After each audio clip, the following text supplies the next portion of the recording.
Here is the GoPro Hero 4K 2024 model. I'm going to show you how to open this door here, okay? Because when you first get it, it may get stuck like mine.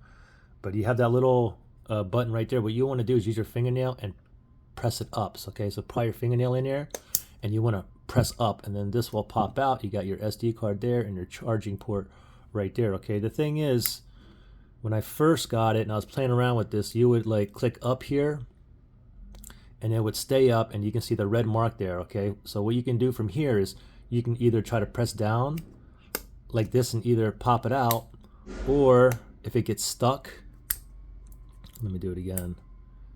If you bring it up, all right, mine's like working fine. That's because I've been playing with this so much. But if you get that red mark again, rather than pulling down here, it doesn't work. Just make sure you just snap it back in place and then try it again. Sometimes you have to go kind of fast like that. Again, just pry that fingernail in there, pop that up.